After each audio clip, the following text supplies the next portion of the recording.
Motorola used to be one of the most recognized and best-selling cell phone brands in the world, but nowadays its market share is much smaller than before. So the questions are, why is Motorola not as popular as it used to be? What was the event that marked its decline? Is the brand recovering again in recent years?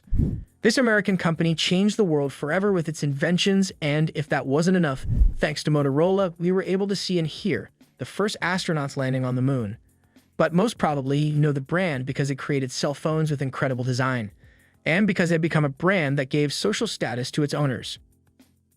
Motorola was founded in 1928 in the city of Chicago, when brothers Joseph and Paul Galvin bought a bankrupt radio and battery company to create Galvin Manufacturing Corporation with only 5 employees and a cash equity of $565. Soon enough, they specialized in a small niche, car radios, and it is here that they first adopted the name Motorola. Gradually, they began to manufacture radios and televisions for homes as well. From then on, they started working with the US government, and it could be said Motorola played a very important role in military communications during World War II and later in the Vietnam and Korean War.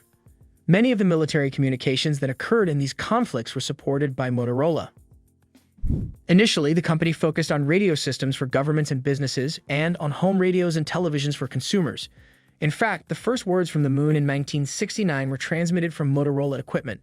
Thanks to this event, it made a great name for itself in the telecommunications world. However, it was in the 1970s that Motorola began work on the most important project in its history, the cell phone. After investing more than $150 million and a few years of research, Motorola succeeded in launching the first cell phone in 1983 called Dynatac.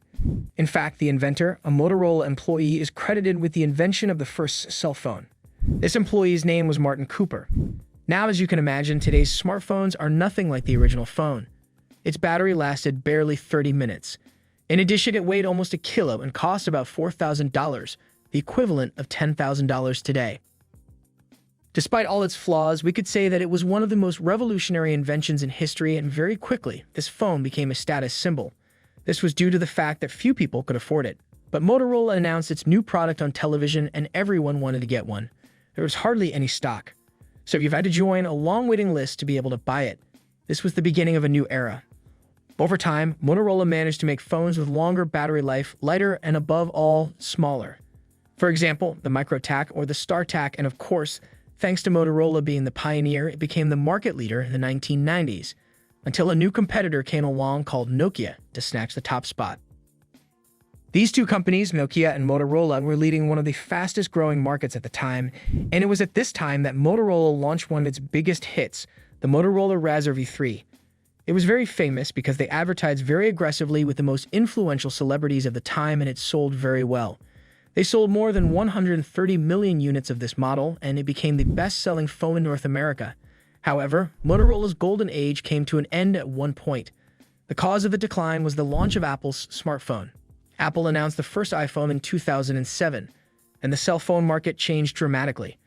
After this launch, many companies began to lag behind, including Nokia, BlackBerry, and of course, Motorola.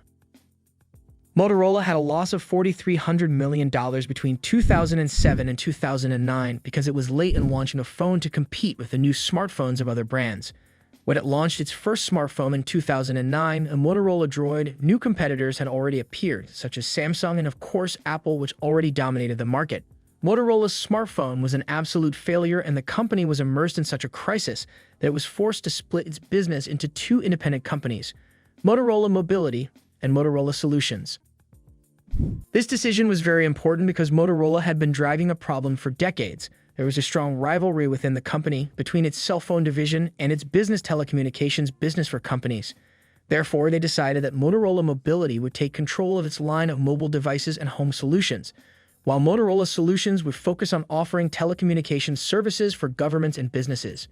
It is currently recognized for producing first response radios and 911 dispatch software. This had its logic because for each company, there is a value network.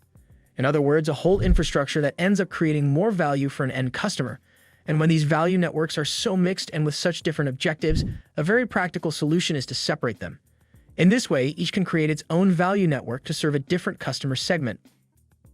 Given the company's losses in the millions, Motorola finally had to figure out how it was going to survive, and that's when it started turning to Google and Android. That's when in 2012, Google announced the purchase of Motorola Mobility for $12.5 billion.